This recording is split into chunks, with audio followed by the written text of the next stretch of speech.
Fasting has been around for thousands of years, not hundreds, thousands. And it is just now finally getting into the mainstream and people are jumping on board with it. And for good reason, especially if you're over 40. In this video, I'm going to break down how you, as a beginner, can start doing fasting and work your way up to a point where you're doing extended fast, daily fasting, and you're feeling good about yourself and you have confidence. But before I get down to all the food aversion, also known as fasting, make sure to like and share this video and subscribe to my channel. First things first, if you don't know, my name is Kevin David Rail. I'm a health coach, fitness nutrition specialist, and I've been doing fasting for 25 plus years. I've coached a lot of people, I've inspired a lot of people, I've motivated a lot of people, and I'm also featured in the documentary film called Fasting. I use the tool of fasting in conjunction with fitness, and it has worked magic for me over the past few decades. At the present moment, I stand before you at 52 years old, and I'm just getting warmed up. And some of the notable benefits of fasting are, and not limited to, improved brain function, hormone optimization, fat loss, muscle maintenance, better sleep, better brain function, better digestive health, improved skin. And I can go on and on about the benefits of fasting, and a lot of which are the reason why I do it.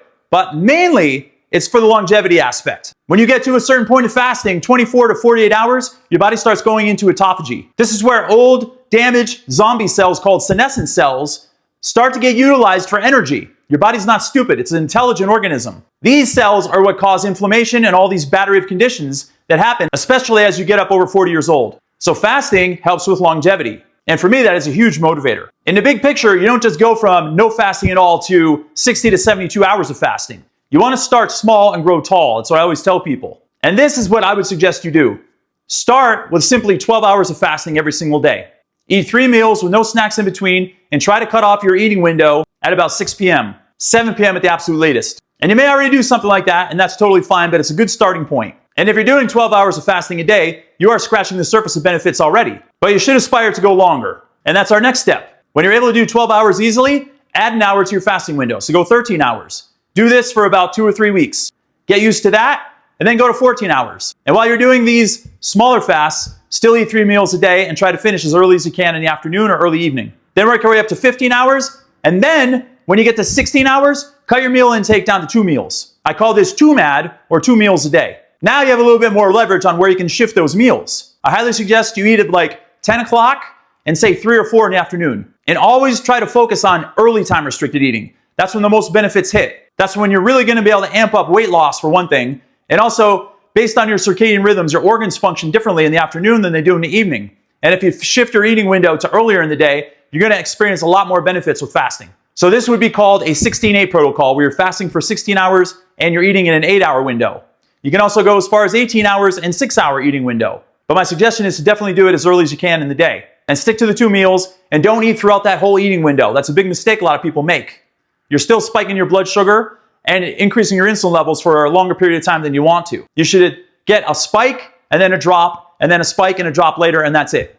Okay, so you're doing 16 to 18 hours every single day. That's called time restricted eating, by the way. Then 1 day a week, you want to do a longer fast, 18 to 20 hours. Do that for a few weeks, and then all of a sudden add a little bit more to it and aim for 24 hours. And then when that becomes easy, add another day in on a non-alternating day.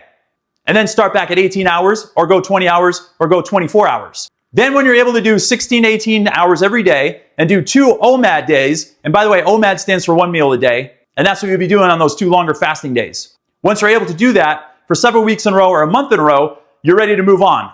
Then you want to start hitting an extended fast once a month. And if you can make it to 24 hours, you can easily just drink some water, go to bed that night, get up the next morning, and you're on to your second day already. You're going to be 36 hours fasted, you're going to feel good, and you're going to have momentum and discipline to keep on trucking. I remember the very first time I did a 48-hour fast. I hit that nighttime hours, I went to bed, I slept like a rock, I woke up in the morning, and I was super excited for a number of reasons. My energy was through the roof, my brain function was through the roof, my vision was really sharp, I felt lighter, I felt less bloated, my flexibility was off the charts, and I knew I was going to break my fast later and eat that day, so I was super excited.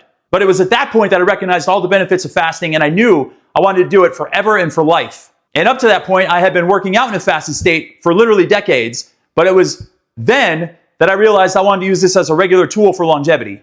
And that was one of the key motivators for me to keep on trucking along. Okay, not to get too off topic, but once you're able to do time restricted eating every day, and you're easily able to do 2 OMADs a week, then when you get to that 24-hour mark, like I said, choose a week that you can do an extended fast. And when I say extended fast, I'm talking about 2, 3, 4, or even 5 days. I would suggest doing 48 hours first and do that, say, 2 or 3 months in a row. And once that becomes comfortable and easy for you, then increase your fasting time to 3, 4, or 5 days. And at that point, it's all gravy, my friends. You're then going to be flipping some switches. You're going to be improving your metabolic health, your brain function. You're going to be able to lose weight efficiently. Your metabolism is going to rise. And you're going to become addicted to not eating. Where most people are addicted to food, you're going to be in the opposite direction. And that's a good thing, I might add. And there you have it. That's really the sequence. It can take literally 4 to 6 months to get to this point, but it is worth it, and you will not regret it once you get there. So that, my friends, is how you should go from being a beginner to an advanced faster. Drop me a comment and let me know what your experience currently is with fasting and if you've done any in the past and what you're currently doing now. And if you want to do some coaching, hit me up as well. And make sure to like and share this video and subscribe to my channel if you haven't done so. Till next time, this is Kevin David Rayo reporting live.